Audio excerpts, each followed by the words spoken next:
Alors j'ai téléphoné à un compatriote qui habite ici depuis un bon bout de temps. Il vient m'accueillir quand même à l'aéroport.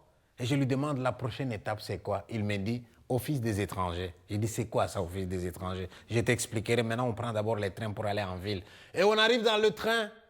Je m'installe et africain que j'étais, en face de moi, une femme européenne vient s'installer. Et j'oublie que je suis en Europe et moi, comme en Afrique, j'ai dit directement « Bonjour madame ». Elle sursaute, elle me dit « Vous me connaissez ?»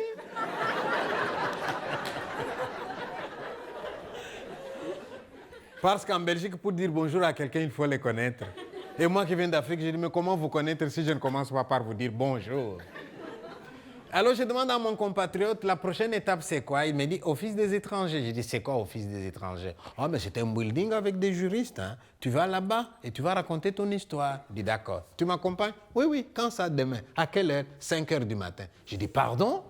En Belgique, pendant l'hiver, à 5 heures du matin, les Belges sont déjà au bureau. Non, non, non, non, c'est nous aller avant pour être dans la file d'attente à un bon endroit.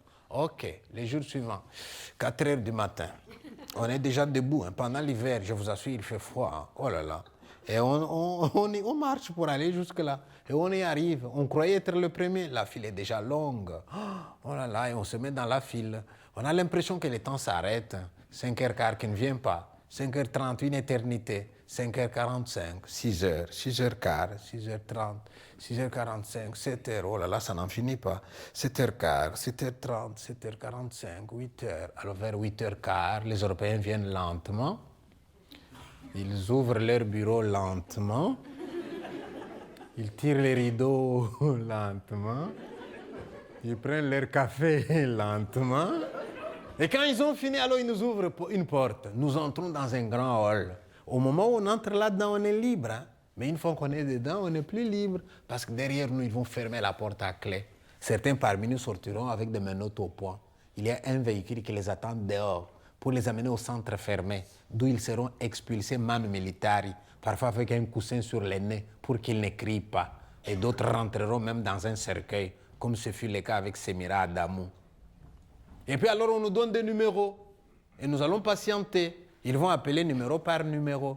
Mais si au moins ils pouvaient appeler les numéros comme on a étudié à l'école. 1, 2, 3, 4, 5, 6, 7, 8, 9, 10. Comme ça, si j'ai les numéros 100, je peux dire à quelqu'un, je vais dormir un peu. Hein. Si on s'approche de 90, tu me réveilles. Mais ce n'est pas comme ça qu'ils appellent. Vous savez comment ils appellent là-bas? Numéro 14, numéro 203, numéro 308, numéro 4, numéro 27. J'ai dit, mais c'est quoi? On me dit, ah oui, ils sont spécialisés par pays.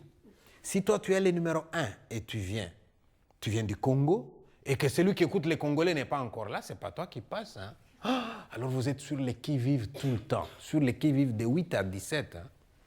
Mais nous qui savons parler le français, ça va encore. Hein?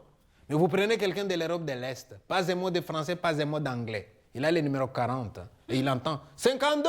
Et lui, il va avec son 40. Il dit, toi, c'est 40, monsieur. Ah, d'accord. Et vous le voyez répéter comme un enfant. 40, 40, 40, 40, 40, 40, 40. Il a retenu. Et puis le temps passe. Et on appelle beaucoup d'autres numéros et il oublie son numéro.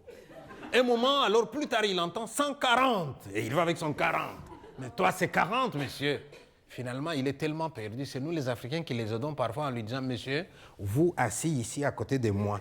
Moi, écoutez pour vous. Quand lui appelez vous, moi, dire vous, et vous, allez là-bas. Ça va, monsieur?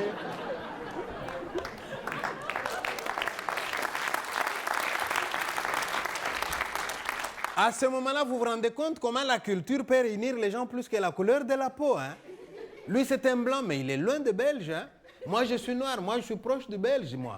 D'ailleurs, là-bas, si un Sénégalais me marche sur les pieds, je lui dis, va chez toi en France. Moi, je suis un peu chez moi ici. Hein?